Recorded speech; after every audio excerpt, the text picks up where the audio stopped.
हर उस भारतीय के लिए जिसका हृदय भारत माता के लिए धड़कता है। वंदे मातरम केवल एक राष्ट्रीय गीत भर नहीं है, ये हमारी प्राचीन और गौरवशाली सभ्यता की आत्मा है, हमारी सांस्कृतिक चेतना का स्पंदन है और हमारी राष्ट्रीय अस्मिता का प्रतीक है। इस अमर गीत को रचना बंकिम चंद्र चट्टोपाध्याय ने की थी। ये गीत केवल शब्दों का संयोजन नहीं बल्कि उस युग की भावनाओं, संघर्षों और स्वाधीनता की तीव्र आकांक्षा की अभिव्यक्ति था। समय के साथ ये गीत स्वतंत्रता आंदोलन का प्रेरणा स्रोत बन गया। इसने असंख्य क्रांतिकारियों और स्वतंत्रता सेनानियों को मातृभूमि के लिए स्वरसुए न्यौछावर करने की शक्ति दी। खुदीराम बोस से लेकर मानगिनी हाजरा तक, यही नहीं, लाल बाल पाल जैसे राष्ट्रनायकों की आवाज़ों में ये राष्ट्रीय स्वाभिमान और जागरण का घोष बनकर गूंजा।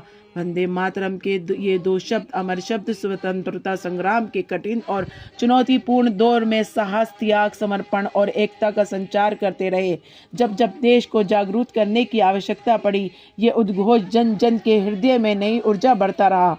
हाल ही में नरेंद्र मोदी सरकार द्वारा जारी नए दिशा निर्देशों में आधिकारिक कार्यक्रमों में इसके पूर्ण रूप से गायन की पुनः पुष्टि की गई। यह निर्णय केवल एक प्रशासनिक व्यवस्था नहीं बल्कि हमारी सांस्कृतिक विरासत के प्रति सम्मान और राष्ट्रीय भावना के पुनर्स्मरण का प्रतीक है। आइए हम वंदे मातरम को केवल एक औपचारिक परंपरा के रूप में न देखें बल्कि इसे अपनी श्रद्धा, अपने कर्तव्य और अपनी राष्ट्रीय पहचान के जीवन संकल्प के रूप में आत्मसात करें।